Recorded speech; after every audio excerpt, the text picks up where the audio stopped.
Magandang araw, mahal kong mag-aaral. Ako si Noel P. Sastrellas, ang inyong guro sa kasaysayan sa araw na ito.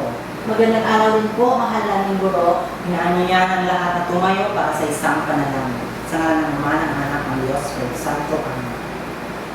Sa ngalan ng Ama ng Anak ng Diyos, Espiritu Santo, Amen. Kahapon ay tinalakay natin ang tungkol sa pagbabago ng ignasasyong panlipunan. Okay, Jason, magbigay ng halimbawa ng ito.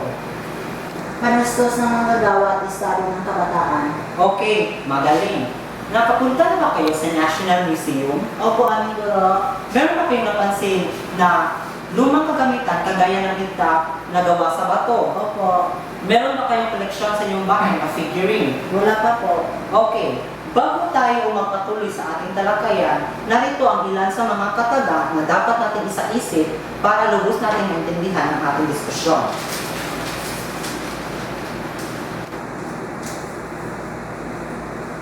Ito ang pinakamahabang panahon sa pagunlad ng tao at tinatawag ding panahon ng lumang bato. Okay, pagmasdan ng tong larawan, meron ba kayong napansin? Ito ba ay A. Paleolitiko, B. Neolitiko, o K. Politiko? Sa inyong palagay, bilugan ang tamang sagot. Okay. Tama ba ang kanyang sinagot na Paleolitiko? Tama. Kalawa, gumamit ng mga kasangkapang bato ng utuban o bato na maliliit. Sa palagay nyo, ano ang ipinahiwatig sa larawang ito? Ito ba ay Homo erectus, Homo habilis, o Homo sapiens? Homo habilis. Tama ba ang kanyang sinagot? Tama. Pangatlo, sila ang unang gumamit ng apoy sa panahong Paleolitiko.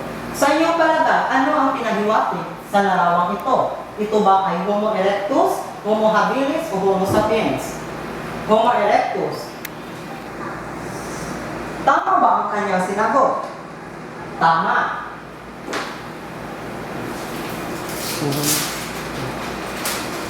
Meron ako dito mga larawan at sabihin nyo kung kayo ay nakaranas na nito.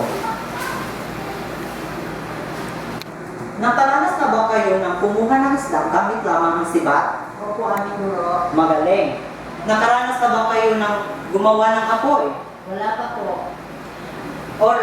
Dito natin malalaman kung paano at ano ang kanilang ginamit sa paggawa ng apoy at paghuli ng mga isda.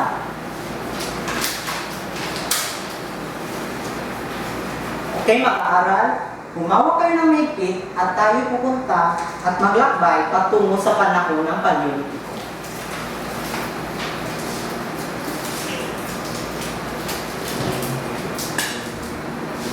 Panahong Paleolitiko ang panahon ng lumang bato. Ito ang pinakamahabang panahon sa pagunlad ng tao. Ang termino ito ay mula sa mga katagang Greko na hagios na ibig sabihin ay matanda at letos naman ang ibig sabihin ay bato. Sinasabi din dito nagmula ang mga kasangkapang ginamit ng mga Homo habilis. Nagsimula noong 2.5 milyong taon na nakaraan at natapos noong 10,000 before Christ era sa iba't ibang lugar. Sa panahon din ito ay nagbabago ang pisikal na anyo ng isang tao mula sa pagiging bakulaw na nilalang hanggang sa isang pagiging Homo sapiens. Ang panahon ito ay hinati ng 3 dibisyon. Una, ang Lower Paleolithic period. Pangalawa,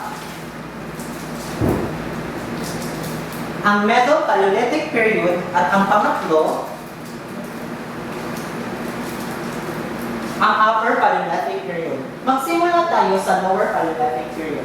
Ito ang panahon ng pinakamaagang pananatili ng tao sa daigdig simula nang maitala sa arkeolohiya ang kanyang pamumuhay.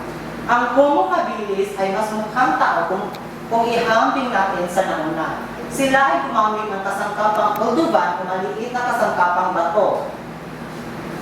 Ang Homo habilis naman ay pinalitan ng Homo erectus.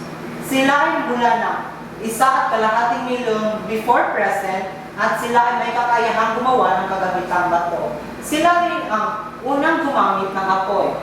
Magpunta naman tayo sa Middle Paleolithic period. Ito ang pinuna ang kanilang pamamaraan sa paggawa ng kagamitan. Pangangaso ang pangunahing pinagmula ng kanilang pagkain. At ginawa na rin nila itong preservation ng karne sa pamamagitan ng pagpapausok at pagpapatuyok nito. Kabilang din sa panahon ito ang kultura Mousterian na inuugnay sa taong Neanderthal. Pagkatapos ng Middle Paleolithic period ay sumunod naman ang ikatlo o ang panghuling dibisyon ng panahong Paleolitiko na Upper Paleolithic period. Sa panahon ito ay gumamit na sila ng unang pamayanan ng anyong campsite. Na sa lambak makikita ang kanilang campsite para sila ay madaling makakuha sa kanilang mga pagkain. Lumikha na rin sila ng Venus figurine na sumisimbolo sa kakayahang manganak. Ang taong Cro-Magnon naman ay hako sa mapamalang ito sa katimugang France at natuklasan ang kanilang buton noong 1856. May naiwan itong pinta ng mga hayop na matatagpuan sa yungib ng Altamira sa Spain. Okay. Para lubos natin maintindihan, ano-ano ang mga ginamit na mga kasangkapan sa panahon sa Lower Paleolithic period. Oldovan o mga kagamitang bato na naliliit. Magaling. So, ayon sa natalakay natin kanina, ano ang tatlong dibisyon ng panahong Paleolitiko? Lower, Middle, and Upper Paleolithic period. Okay, magandang ideya. So, sa inyong palagay, kung kayo ay nandoon sa panahong iyon, ano kaya ang salubin nyo sa panahon ng Paleolitiko? Sila ay matatalino at malilikhain. Bakit naman nasabi nyo na sila ay matatalino at malikhain? Dahil sila ay gumawa ng mga kagamitang bato at lumikha rin sila ng apoy na yari sa kawayan at ginamit nila ito sa pagkiskis. Yan ang kawayan. Magandang ideya. Okay. So, titignan natin kung kayo ba talaga ay nakinig ng aking diskusyon. Meron ako dito mga larawan.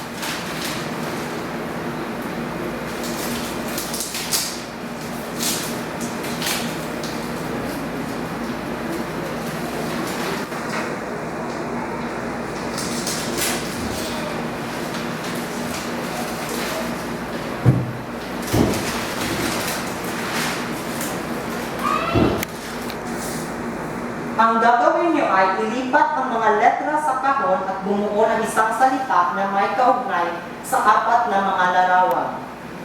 Okay, sagutan ang unang tanong.